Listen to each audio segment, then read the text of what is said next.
Le cardio ruine tes gains. Vraiment?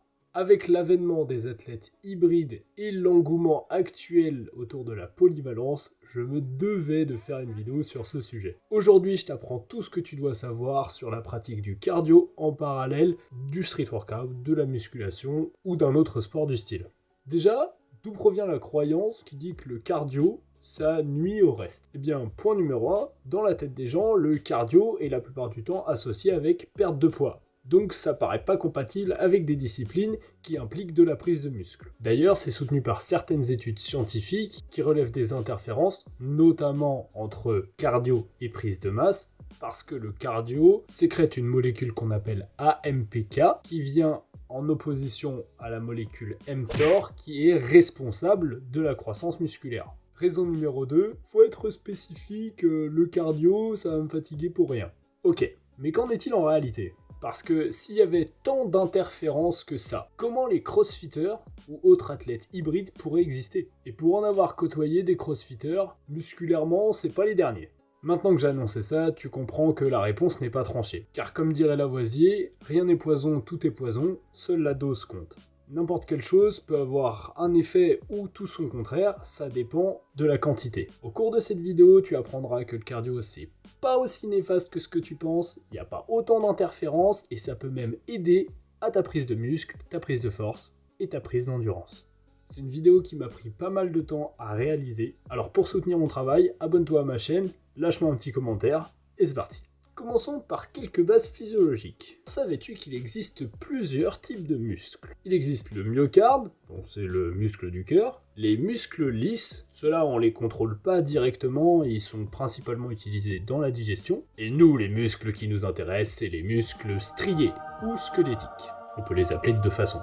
Les muscles striés sont composés de plusieurs types de fibres musculaires. Et selon cette composition en fibres, ton muscle il est plus destiné à l'endurance, à la vitesse, à la force, etc. Il y a les fibres de type 1, qui sont les fibres endurantes, on les appelle aussi les fibres rouges. Les fibres de type 2A, qui sont les fibres polyvalentes, on va dire qu'elles sont un peu rosées. Et les fibres 2B, qui sont les fibres de la puissance. Elles produisent autant de la force que de la vitesse. Et on les appelle aussi les fibres blanches. Les ratios entre ces différentes fibres musculaires varient selon les muscles et les individus. Par exemple, à peu près tout le monde a beaucoup de fibres de type 2 dans les cuisses, mais aura beaucoup de fibres de type 1 dans les mollets. Tout simplement parce que nos ancêtres avaient tous besoin de beaucoup de puissance dans les cuisses et de beaucoup d'endurance dans les mollets. Et justement, les efforts qu'ont fait nos ancêtres les plus proches déterminent la typologie musculaire avec laquelle on a démarré notre vie. Si ton papy et ton père étaient marathoniens, eh ben t'auras à coup sûr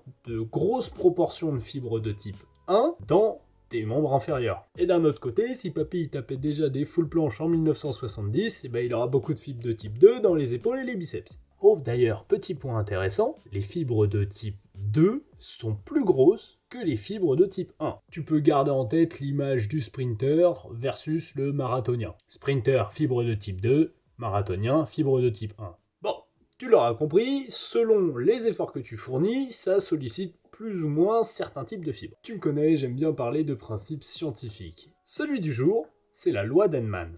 Cette loi, elle dit que lorsque tu fais un effort, c'est le niveau d'effort qui détermine quelle fibre musculaire tu recrutes. En gros, tu pourrais imaginer que tu marches. Bon, le niveau d'effort 0 à 2 sur 10, ça fatigue quasiment pas. Donc toi, nerveusement, t'envoies pas beaucoup de jus. Niveau d'effort 0 à 2, tu sollicites que des fibres de l'endurance. D'un seul coup, tu te mets à courir. Tu passes à un niveau d'effort 5 à 6 sur 10. Là, ça demande plus de puissance, t'envoies plus de jus nerveusement, donc tu commences à recruter les fibres de type 2A. Puis tu passes en sprint, niveau d'effort maximal, 10 sur 10, et là tu recrutes aussi les fibres de type 2B. Pourquoi est-ce que le corps fonctionne comme ça? Parce que les fibres de type 1, celles qui sont endurantes, récupèrent beaucoup mieux que les fibres de type 2. Rappelle-toi, le corps il cherche en permanence à économiser de l'énergie. Lui, son but c'est juste de survivre. Ce serait débile d'installer un V12 sur ta caisse si tu devais juste faire 500 mètres pour te rendre à la boulangerie à 30 km/h. Tu cramerais beaucoup d'essence pour rien. Bah c'est exactement pareil. Ok, mais pourquoi est-ce que je t'ai parlé de la loi d'Henman? Tu l'as probablement déjà remarqué, mais les jours où tu fais rien du tout, t'es souvent plus fatigué que les jours où tu bouges un petit peu. Ça, c'est dû à une multitude de phénomènes. Par exemple, l'activité physique légère sécrète des interleukines 6, qui sont des protéines anti-inflammatoires, ou encore parce que l'activité légère fait circuler ton sang, et donc ça aide à évacuer l'acidité musculaire que tu as sécrétée pendant tes entraînements. C'est les fameux ions H+. Bon, toi, si tu fais du street workout ou de la musculation, dans ton sport, tu utilises majoritairement les fibres de type 2. Donc quand tu fais des entraînements, c'est ces fibres-là que tu rinces complètement et qui sont éclatées à la fin de la séance. Donc toi, si tu veux faire de la récupération active ou toute autre activité physique, il faut pas solliciter ces fibres de type 2 qui sont déjà fatiguées, pour les laisser récupérer. Donc les activités que tu fais pendant ta récupération active, elles doivent principalement utiliser les fibres de type 1. En exemple d'activité qui sollicite principalement que des fibres de type 1, c'est tout ce qui a un niveau d'effort très faible. On parle même pas de sport. Tu fais de la cuisine, des travaux extérieurs, du ménage, tu marches, etc. Partons du principe qu'en guise de récup active, tu choisisses de faire de la course à pied ou du vélo. Eh bien, dans le cas d'un streeteux, c'est plutôt intelligent. Et tu peux même forcer très légèrement, étant donné que c'est pas des muscles que tu utilises dans ta pratique. Sauf si t'es un warrior qui fait des pistol squats. Premier avantage, comme toutes les autres activités cardio, ça va te permettre d'évacuer l'acidité musculaire que t'as un peu partout dans ton corps. Deuxième avantage, si tu fais ça fréquemment, tu peux même changer à terme les proportions de fibres musculaires que tu as dans le bas du corps. Et ouais, le corps il s'adapte. Les proportions de tes fibres musculaires, elles peuvent évoluer. Dans une certaine mesure, ça dépend de tes prédispositions, mais ça peut quand même bouger. Donc si toi, tu es habitué à faire des efforts qui sont relativement peu intenses et plutôt longue durée pour le bas du corps, tu vas augmenter ton ratio de fibres de type 1. Or, qu'est-ce qu'on a dit au début ? Les fibres de type 1, c'est plus petit que les fibres de type 2. Donc à terme, ça peut même amener à perdre un petit peu du poids dans le bas du corps. Là tu dis c'est génial, parce qu'en street, toutes les figures reposent sur le principe de levier. Plus tes jambes elles sont fines, moins elles sont lourdes, moins t'as de levier, donc moins ça te demande de force pour exécuter des figures. Et en plus, tu sais courir vite même sans chaussures qui courent vite. Génial, pas vrai ? Troisième aspect bénéfique du cardio, ça améliore ton endurance en général. Le fait d'avoir un meilleur cardio, ça va te permettre de mieux encaisser des combinaisons longues ou des temps de repos courts dans tes séances. Tu proposes la même séance à exactement la même personne, à la seule différence qu'il y en a un qui a un bon cardio et l'autre non, et cette même séance va être beaucoup plus stressante pour celui qui a un mauvais cardio, mais stressante dans le mauvais sens. Il va mettre plus de temps à récupérer que l'autre.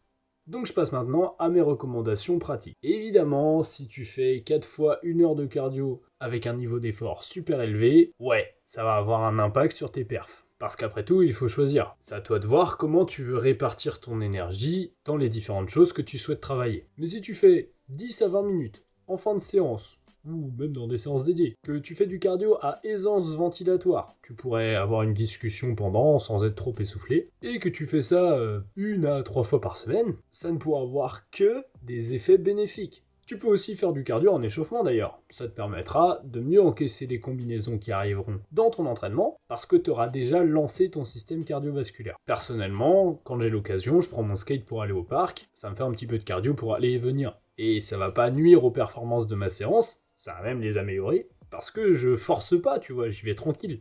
C'est sûr, si tu vas à ta séance en sprintant, c'est contre-productif.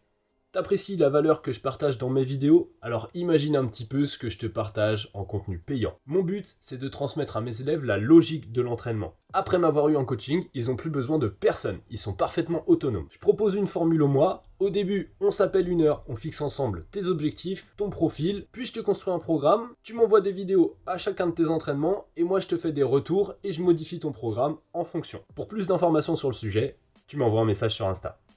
Petite synthèse, comme d'habitude. Comme dirait Lavoisier, rien n'est poison, tout est poison, seule la dose compte. 10 minutes de cardio, tranquillou, 3 fois par semaine, ça peut faire que du bien. D'ailleurs, je t'ai cité plusieurs arguments, mais il y en a encore plein d'autres. Après, si tu veux davantage améliorer ton cardio, tu peux faire plus. Mais automatiquement, si tu fais plus de cardio, il faut que tu diminues à côté tes entraînements en street workout ou en musculation. L'adaptation, c'est un équilibre. Si tu t'entraînes plus quelque part, tu dois t'entraîner moins autre part. Donc adapte en fonction de tes priorités. Et retiens une dernière chose, le cardio c'est comme les étirements. Vaut mieux le faire à un moment qui n'est pas optimal que jamais en faire du tout. Voilà, c'est tout pour moi. J'espère que t'as appris un max de trucs. Si c'est le cas, dis-moi en commentaire ce que t'as appris. Tu peux aussi me suggérer des thèmes pour des prochaines vidéos. Partage la vidéo. Et tu peux aussi rejoindre mon serveur Discord si tu veux discuter avec la communauté. Prends soin de toi, bon entraînement, bonne récup. C'était Moulax.